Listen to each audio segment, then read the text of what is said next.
Bienvenue, chers auditeurs, dans notre rubrique Aéronautique et Marine, présentée par Catherine Loubet. Aujourd'hui, une émission sur Monsieur Charles Godefroy, qui était un pilote durant la Première Guerre et qui est passé en 1919 sous l'Arc de Triomphe. Nous allons vous révéler cette belle histoire, ce beau défi. Nous sommes à l'époque de 1914-1918 et à la fin de 14-18, les armées ont défilé, ça y est, 14 juillet. En résumé, nous allons évoquer, je dis bien en résumé, nous allons évoquer quand même un défi qu'il y a eu parmi tant d'autres évidemment, mais quand même un défi qui a plus ou moins marqué et dont on ne parle peut-être pas assez. Un défi avec un pilote qui a habité Soisy-sous-Montmorency, qui se trouve dans le Val d'Oise, proche de Paris. Et cet aviateur, il s'agit de Monsieur Charles Godefroy. Mais avant tout cela, donc nous remontons un petit peu en 1918 et pour ce faire, nos invités, Monsieur Daniel Flao, qui était ancien président de l'ANSORA, réserviste de l'armée de l'air également, et Monsieur Pradier, également de Soisy-Montmorency, tous les deux, ainsi que d'autres personnes, également moi-même en tant que peintre ayant réalisé un tableau portrait de Charles Godefroy et réserviste de l'armée de l'air, ont organisé et participé à une très belle exposition en l'hommage à Monsieur Charles Godefroy. Alors, si vous le permettez, Monsieur Daniel Flao, nous sommes à la fin de 1918. Revenons sur cet aviateur, Monsieur Charles Godefroy. Il n'était pas tout de suite dans l'aviation. Et avant que nous parlions de Monsieur Charles Godefroy, il y avait un autre aviateur très connu qui a eu énormément aussi de médailles. C'était Jean Navarre. C'est peut-être un peu dans le désordre, mais vous allez tout remettre en ordre. Je vous laisse la parole. Alors, effectivement, Charles Godefroy était, à partir de 1917, il avait choisi ne plus être au front, mais de pouvoir être en vol. Donc, il s'est inscrit à l'école de Miramas, où il a été formé comme pilote d'aviation. Et par contre, comme il avait des résultats qui étaient particulièrement intéressants, le commandement l'a choisi pour qu'il devienne formateur. Et dès le début de 1918, il a été donc formateur pour plus de 60 élèves, pilotes, chasseurs tous. Et après, il est revenu sur Villacoublay à la fin de la guerre.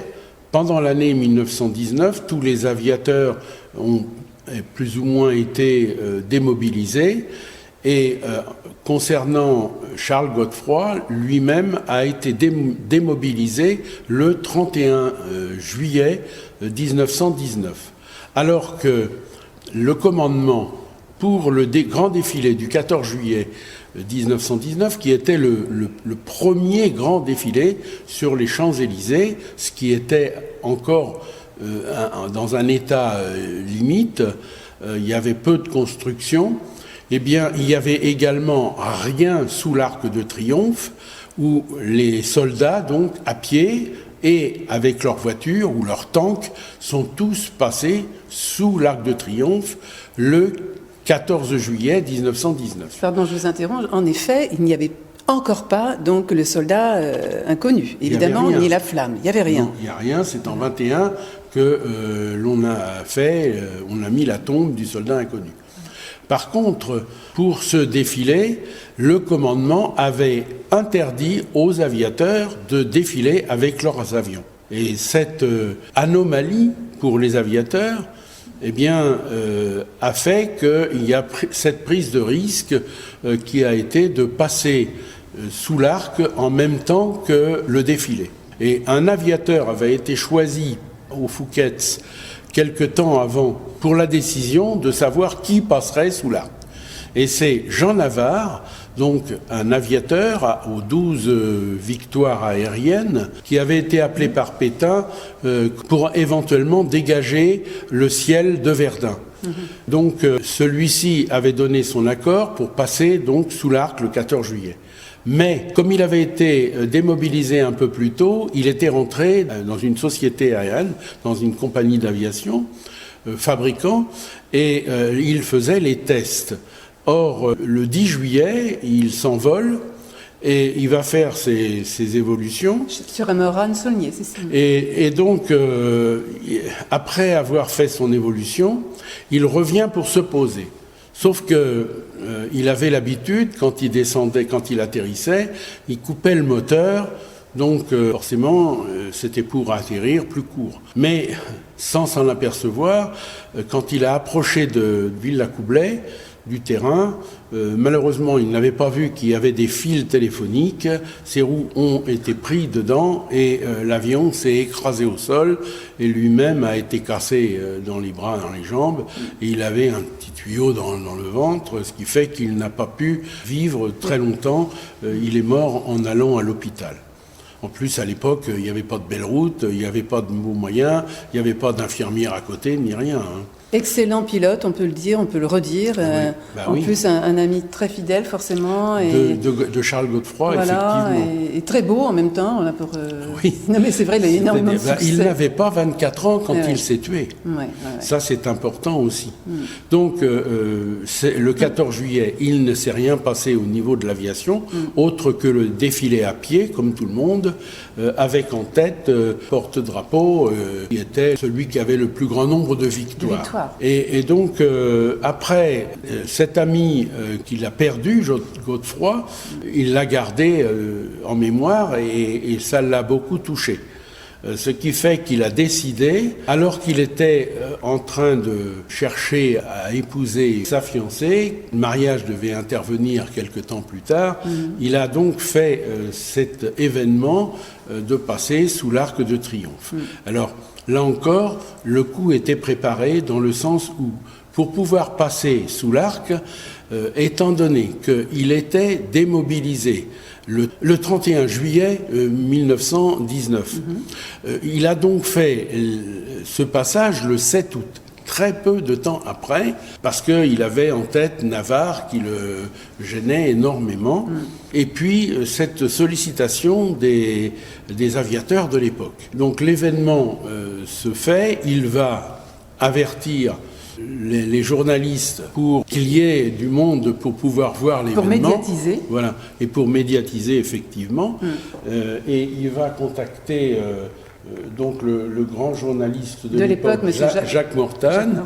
Et Jacques Mortane va donc organiser, d'une part, faire venir les photographes, mais également les reporters de Pathé qui filmeront l'arrivée de l'avion et le passage sous l'arc. Alors, ce film qui dure 6 secondes, que l'on voit dans certains endroits, on peut même le voir sur Internet, eh bien, il n'a qu'une durée de 6 secondes.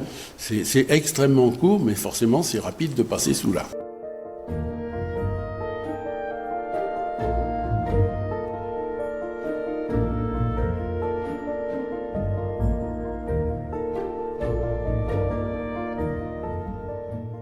Alors, il va d'abord à Villacoublay. Et là, il va rencontrer son mécanicien, puisqu'il avait quitté l'armée une semaine avant, qui s'appelait Ladoguet.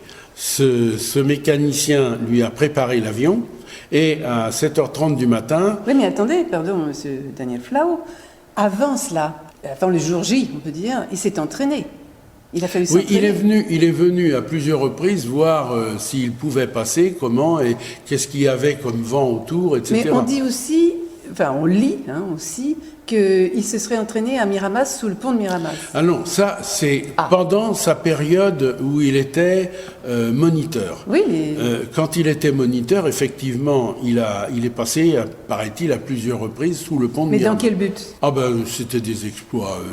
Donc déjà, il avait quand même l'âme téméraire. Ils étaient tous un peu foufous à l'époque, comme beaucoup d'aviateurs. Parce que comme je disais aux élèves tout à l'heure, les aviateurs, pratiquement dans toute cette période-là, ils avaient le tronc et la tête tout entièrement à l'air. Le buste était à l'air, qu'il y avait un siège souvent qui n'était même pas ensanglé. Il n'avait rien pour les tenir. En plus, certains tirent comme ils faisaient dans le temps, tenant compte qu'ils étaient debout dans leur machine. Donc il ne pouvait pas être à la fois en train de piloter et puis en train de tirer, et tout ça debout. Pourquoi ? Parce qu'il fallait tirer au-dessus de l'hélice, jusqu'au jour où Garros a fait l'avancement, avait trouvé le système du tir à travers l'hélice. Malheureusement, il est tombé dans une ligne allemande, et là les Allemands ont vu le système et ils l'ont largement amélioré, ce qui fait qu'après c'est nos soldats qui en ont pris plus. Enfin, donc on revient à Godefroy-sous-l'Arc. Donc il part de Villacoublay vers 7h30 du matin. Donc le 7 août 1919. Et il arrive sur Paris, il passe par la porte Maillot, puis il remonte l'avenue de la Grande Armée, et il descend, et à 150 km/h, il passe sous l'Arc. Là, il se dit, j'ai pris la décision, je passe sous l'Arc. Et il est passé. Or, juste au moment où il passe, heureusement, il passe autour de environ 7 mètres de haut par rapport au sol. Et heureusement qu'il a fait ça, parce que juste à ce moment-là, il y avait un tramway qui venait de passer, ou qui était en train de passer justement devant l'entrée de l'Arc. Toujours sur IDFM 98 Radio Anguin, rubrique aéronautique et marine, présentation Catherine Loubet. Aujourd'hui, nous évoquons le passage sous l'Arc de Triomphe par M. Charles Godefroy avec un avion Nieuport en 1919. Oui. Avec quel avion ? Alors, il avait pris bébé Nieuport. Un Nieuport bébé 11 bébé, de référence 11 bébé. Pourquoi ? Parce qu'il faisait à peu près 7,50 m de large, et l'Arc fait, lui, 14,60 m. Donc, en fait, il avait environ 3,50 m de chaque côté, quoi. C'est vraiment très peu, sachant je crois qu'il y a eu un coup de vent. C'est peu et c'est rare, oui, c'est peu et c'est rare, ce type d'avion. Ouais. Il n'y a pas beaucoup d'avions qui sont très étroits comme ça. Enfin, il y en a quelques-uns quand même maintenant, mais à l'époque, c'était plutôt des longues ailes. Oui. Voilà. Alors donc, il est passé sous l'Arc, il est filmé par Mortane, et Mortane ensuite, qui est un journaliste qui intervient sur à peu près tous les journaux, envoie l'information de ce passage à tous les journaux. C'est pour ça qu'on retrouve à peu près sur tous les journaux la même réflexion, la même information, si je puis dire, avec quelques réflexions spécifiques tenant compte de la tendance de chaque journal. Même les journaux anglais, d'ailleurs, on voit aussi des articles en anglais. Oui, puisqu'à l'époque, il y avait encore beaucoup d'anglais, d'américains qui étaient en France. Bien sûr, oui. Mais alors, juste après ce passage, qu'est-ce qu'il en a été pour lui ? Moi, je n'ai rien retrouvé en ce qui concerne des sanctions. D'autant que, comme il était plus militaire et que sa licence était une licence militaire, la seule chose que je sais, c'est que le préfet de police a interdit la diffusion du film. Par contre, ce qu'on sait, c'est que quelques jours plus tard, il a emmené en vol au-dessus du château de Versailles un de ses amis. Également, il a emmené son épouse, enfin celle qui deviendra son épouse. Donc, en réalité, on n'a pas une véritable sanction, comme certains ont dit qu'il aurait perdu sa licence ou autre. Je ne trouve rien là-dessus. D'accord. Je reviens un peu sur le premier 14 juillet, sur le premier défilé, finalement, en 1919, qu'il y a eu. Oui. Tout à l'heure, parce que votre exposition est aussi agrémentée d'un très très beau diaporama, avec des photos d'époque, on va en parler tout à l'heure. Et à un moment donné, on voit une photo de l'Arc de Triomphe avec les avenues. Et c'est vrai qu'à cette époque, ça change totalement. Il y avait encore plus de verdure. Mais on voit au milieu une foule incroyable de soldats, donc tous les soldats de toutes les armées. Absolument. Donc, vous parlez aussi que René Font, qui était là avec le drapeau bleu, blanc, rouge. C'est lui qui, en tête des aviateurs, René Fonck a été celui qui portait le drapeau. Voilà. Et était suivi donc à pied d'un certain nombre d'aviateurs. Ça, je ne sais pas non plus si Godefroy a défilé. On ne retrouve rien dans les documents.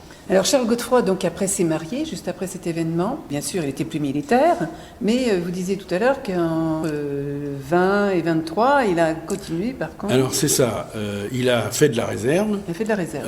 Au camp d'aviation de Dugny-le-Bourget, ce qui est devenu par la suite, lorsque l'armée de l'air a été fondée, la base aérienne 104.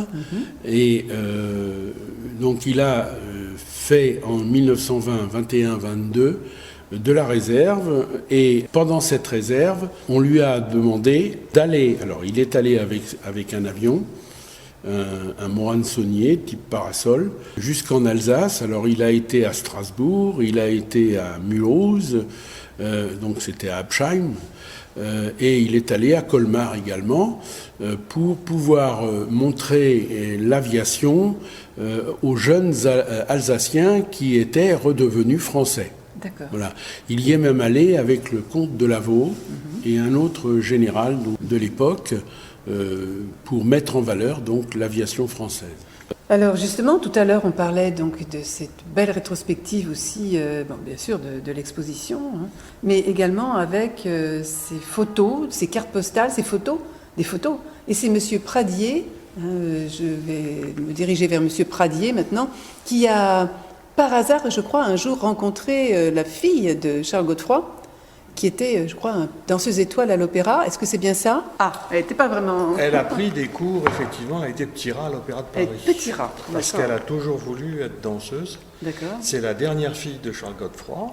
Toujours sur IDFM 98 Radio Anguin, rubrique aéronautique et marine, présentation Catherine Loubet. Aujourd'hui, nous évoquons le passage sous l'Arc de Triomphe par M. Charles Godefroy avec un avion Nieuport en 1919. Nous reprenons le cours de l'émission, et à savoir la vie familiale de M. Charles Godefroy lorsqu'il était à Soisy et la découverte des documents et des photos qui ont été retrouvés dans le garage de sa maison. Ah, il en a eu plusieurs? Alors, il a eu premièrement son fils Charles qui est né en 1920. Ah oui. Il a eu ensuite Françoise qui était née en 1922. Oui. Et il a eu Geneviève qui était née en 1929. D'accord. Donc Charles, lui, est parti très vite parce que, pour l'anecdote, pendant la guerre 39-45, il était obligé de faire le travail obligatoire en Allemagne. Et il se trouve que cette famille est quand même étonnante, je trouve, parce que la sœur de Charles Godefroy était modiste à Paris, rue de la Paix. Et elle faisait bien sûr en tant que modiste, elle chapeautait tous les grands du gouvernement à l'époque. Et en 39-45, son frère, donc Charles Godefroy, a fait intervenir sa sœur auprès peut-être d'un ministre, d'un sénateur ou d'un député, pour que son fils parte en Suisse et évite le travail obligatoire en Allemagne. Et Geneviève m'a dit, la police française est venue à la maison, mais comme mon père avait une certaine aura encore en 39-45, il a expliqué que son fils avait disparu de la maison, et elle me dit, on n'en a jamais entendu parler. Et donc son fils a fait des études en Suisse, il a fait HEC, et il est parti ensuite comme banquier en Afrique. D'accord. Et sa sœur Françoise, elle par contre parlant l'anglais couramment, a rencontré un GI après la guerre 39-45 et elle est partie en Amérique. Aux États-Unis. Et donc Geneviève, effectivement, a continué sa carrière. Elle a expliqué que grâce à son papa, comme elle n'aimait pas l'école, qu'elle était dans une école privée, on lui passait tout. Elle disait, les mathématiques ne m'intéressent pas, le français ne m'intéresse pas, l'histoire à peine, la géographie pas du tout. Mais j'avais de mauvaises notes, mais comme j'étais la fille encore de Charles Godefroy, elle me dit ça passait encore un petit peu et on avait un petit passe-droit. Et comment l'avez-vous connu en fait? Alors de façon très fortuite, à Soisy, vous avez une coulée verte qui est l'ancienne chemin de fer qui est d'Anguin à Montmorency. Le Refoulon. Le Refoulon. Pour ceux qui connaissent. Pour ceux qui connaissent. Voilà. Et c'est l'endroit où, bien sûr, tous les propriétaires d'animaux, enfin, plus clairement de chiens, se promènent leurs chiens. C'est vrai. Donc j'ai rencontré Geneviève comme ça, et puis c'est devenu quelqu'un, c'est une amitié très, très sincère avec Geneviève, et puis ça a été ponctué d'anecdotes sur son papa, puisque moi au début je ne savais pas que. Et puis, qu'est-ce qu'elle vous a dit sur son père alors? Elle m'a expliqué surtout qu'au moment où il a fait son exploit, il était fiancé. Oui. Et moi, j'ai retrouvé dans l'album photo les beaux-parents de Charles Godefroy, qui sont vraiment des gens du 19e. Son papa vraiment est très bien habillé. Sa maman Germaine avait été dotée, puisqu'elle avait 2 autres sœurs. Donc lui a épousé la cadette, il y avait effectivement 18 ans d'écart. Et donc elle avait reçu une dot, qu'un contrat de mariage avait été signé, et que quand il a fait son exploit, le beau-père a vu ça d'un très mauvais œil et qu'il était question que les fiançailles soient rompues. Mais comme le succès est venu ensuite, c'est-à-dire que La notoriété. Ben voilà. Et moi, j'ai appris tout ça par monsieur Flao. Quand on voit les expositions, on ne se rend pas compte de ce qu'était l'aviation, si vous voulez, dans les années 1900. Geneviève me disait, mon père allait au théâtre à Paris. Quand on savait que c'était lui, il ne payait pas. Il allait au restaurant. Quand on savait que c'était lui, on lui disait, non, là, ne vous inquiétez pas, monsieur Godefroy, l'addition, remarquez, un peu comme aujourd'hui pour les hommes politiques. Oui, voilà, exactement. pour des gens connus. Oui. Et donc, ça a été ponctué d'anecdotes jusqu'à ce qu'effectivement, elle prenne son envol en tant que danseuse. Oui. Et puis que malheureusement, il décède en 1958. Et là, elle était très, très, très attachée à ses parents. Son frère, lui, étant à l'étranger. Sa sœur avait été mariée avec des enfants aux États-Unis. Elle n'avait pas d'enfant, elle n'était pas mariée Geneviève. Alors, Geneviève s'est mariée, ça a duré 2 ans. Elle a fait un mariage de raison avec quelqu'un qui était un petit peu plus âgé qu'elle. Et le mariage a vite capoté. Pour l'anecdote, comme elle ne s'entendait pas avec son mari, elle est allée voir un médecin. Et elle lui a dit, je ne m'entends pas avec mon mari. Le médecin lui a dit, écoutez Geneviève, il y a 2 solutions. Soit vous divorcez, soit vous prenez un amant. Et le mariage a duré 2 ans. Alors comment en êtes-vous arrivé à finalement, c'est par cette amitié que vous avez réussi à avoir toutes ces belles photos? C'est vous qui avez récupéré toutes ces photos? Oui, c'est par cette amitié. Alors la maison était, je ne sais pas si la maison a été construite ou achetée par son papa, mais elle avait racheté la maison au décès de son papa. Elle a racheté les parts de son frère. Et elle a racheté les parts de sa sœur. Donc vous aviez effectivement, comme toutes les maisons de l'Île-de-France, une cuisine, un couloir, salle à manger, salon, une petite véranda. Et puis toutes ces photos, je les ai découvertes malheureusement quand elle est décédée. Elle est décédée très rapidement. J'ai appris que j'étais légataire universel et puis je suis rentré dans la maison. Et là c'est difficile parce que vous montez dans les étages et ça des choses qu'on ne faisait pas avant puisqu'on était très amis mais néanmoins pas au point de monter dans les chambres. Et puis elle m'avait dit, vous verrez, vous retrouverez tout un tas de choses de mon père, et j'ai retrouvé le buste et l'album photo. Et là aussi, c'est des albums photos qui sont... Cet homme est étonnant parce qu'on retrouve des photos de chaque enfant qu'il a eu, des baptêmes de chaque enfant, le restaurant de chaque enfant puisqu'il faisait... C'était l'époque aussi. C'était l'époque, bien sûr. Ouais. L'anecdote aussi, c'est qu'il a eu la chance d'avoir une bonne qui dormait au 2e étage à côté de la chambre de son fils. Et le beau-père, le fameux beau-père, quand il a su que son petit-fils dormait à côté de la bonne, a dit à Charles Godefroy, vous allez me renvoyer la bonne immédiatement. Donc tout ça, c'est des petites anecdotes qu'on a, si vous voulez, quand on côtoie les gens pendant 15 ans. Et au niveau de l'aviation, est-ce qu'il y avait quelque chose dans la maison Alors non, justement, tout était mis dans le garage, puisque dans cette maison, il y avait un très beau garage au fond de cette maison, et vous y aviez effectivement tous les souvenirs.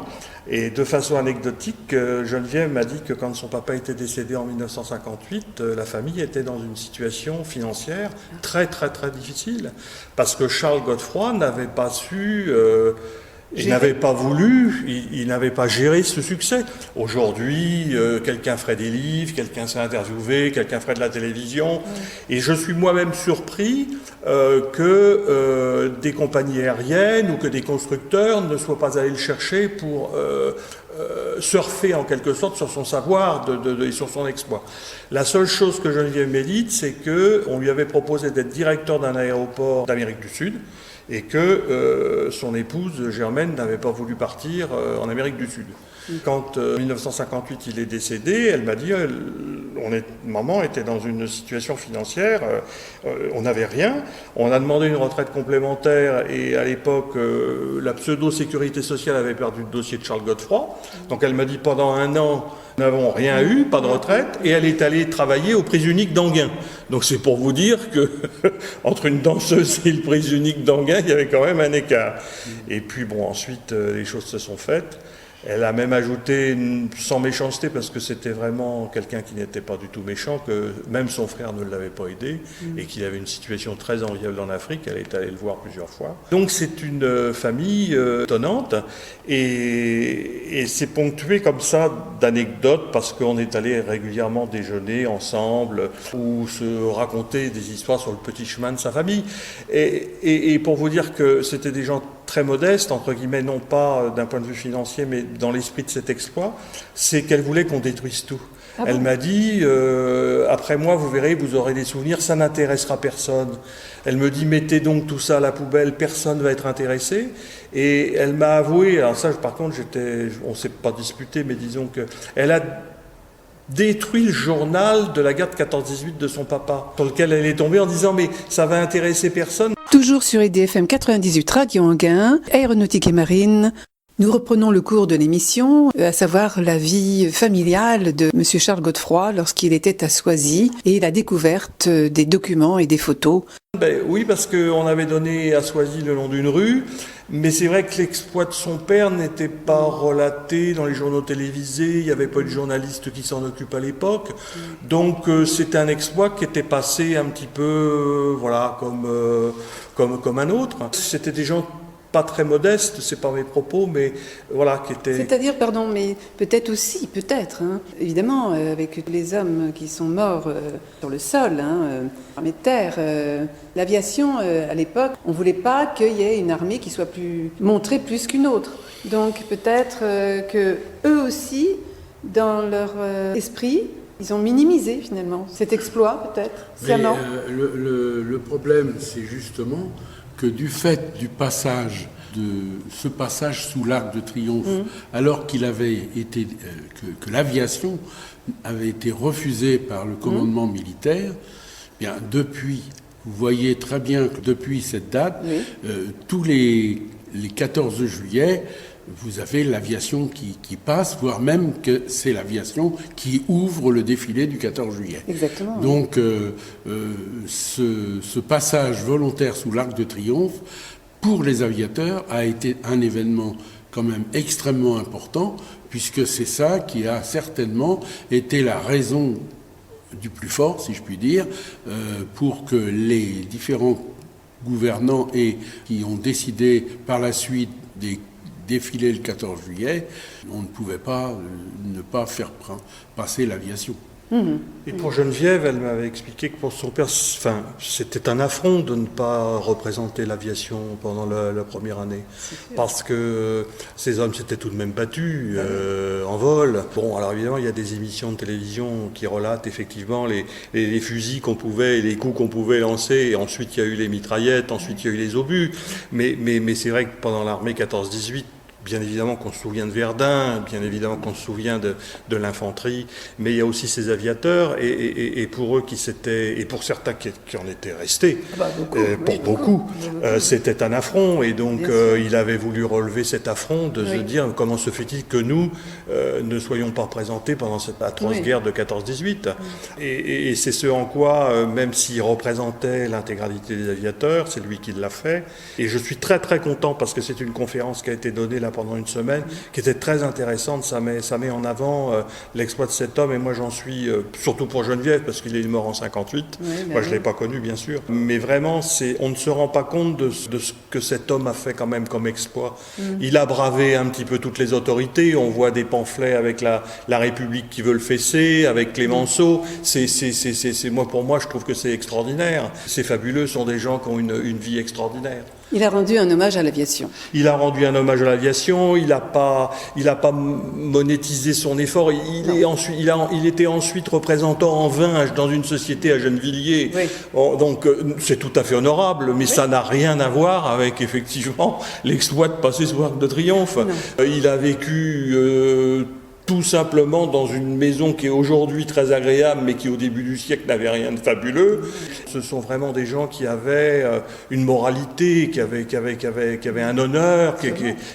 Moi, je trouve que c'est fabuleux. C'est d'autant plus extraordinaire qu'il est un peu dans l'oubli aujourd'hui, que c'est extraordinaire de remettre en avant cet exploit et cet homme. Comme quoi, rien ne s'oublie vraiment. Je suis content que la municipalité, que M. Flao, ait fait cette exposition, vraiment, très sincèrement.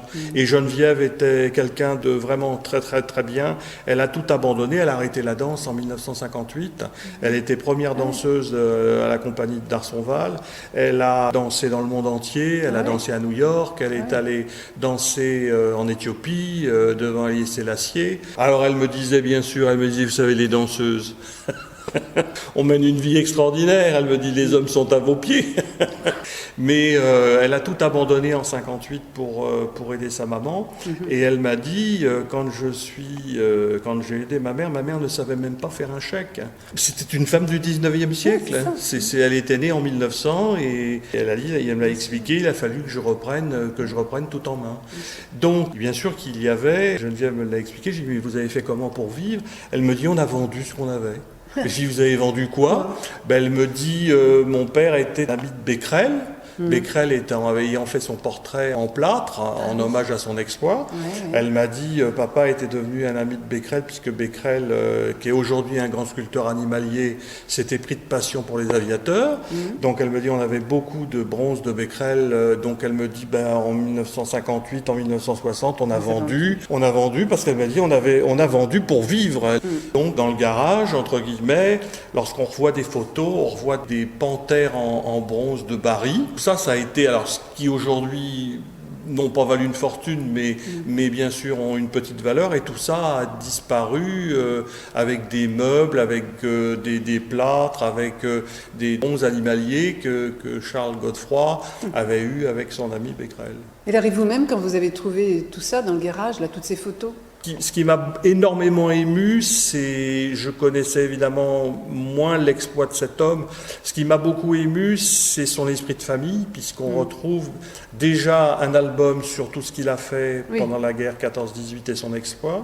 Et le deuxième album qui m'a plus ému, c'est sur toute sa famille. Quand on voit la communion de ses enfants, on voit que c'était un homme qui était très très attaché à sa famille. On ne peut avoir que du respect pour cet homme-là. Vraiment. Alors, et là, durant cette exposition, ici à Soisy, il y avait aussi une très belle hélice.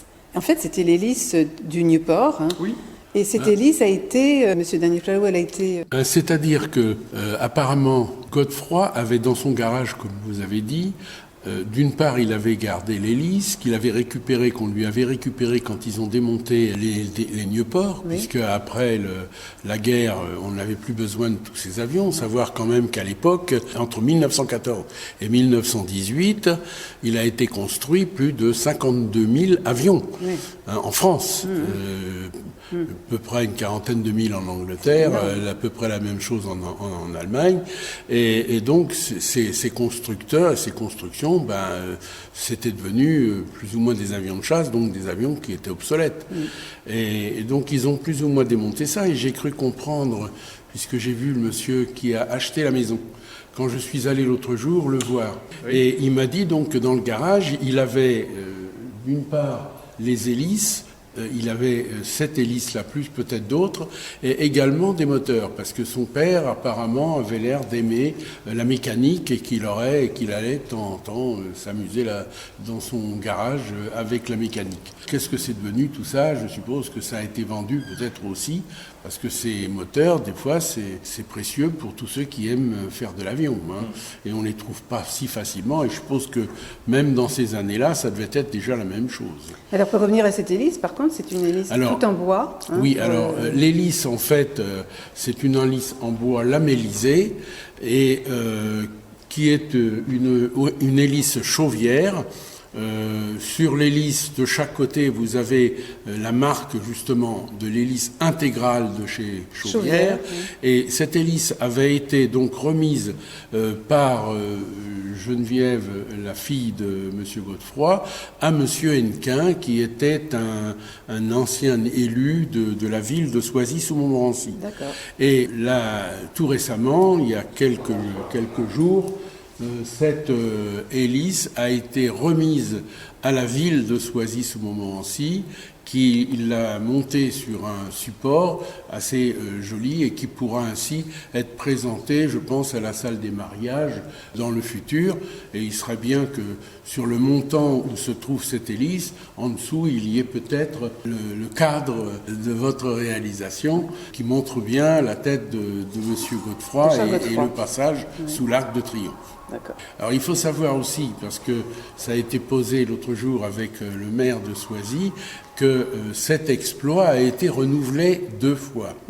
Il a été renouvelé dans les années 50 par Monsieur Marchand, qui était un ancien pilote de chasse, Il est passé sous l'Arc de Triomphe. Là-dessus, il a eu beaucoup de sanctions, dont une pénalité qui a été faite par la justice. Je crois qu'il a dû payer à l'époque 5 000 francs de l'époque. Puis le deuxième qui est passé sous l'Arc, alors là, c'est un autre événement. C'est quelqu'un qui a volé l'avion à Logne, un Mudry, un Cap 10. Il est passé sous l'Arc Tour Eiffel, il est passé sous l'Arc de Triomphe, et il a été remettre l'avion près de là où est Mickey en ce moment, toujours dans le 77, et pas très loin de Logne, mais on n'a jamais su exactement qui il était.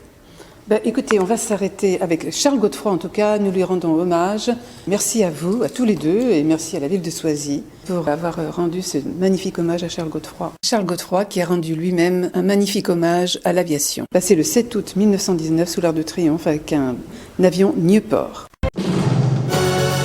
Restez sur IDFM 98 Radio Anguin, le programme continue.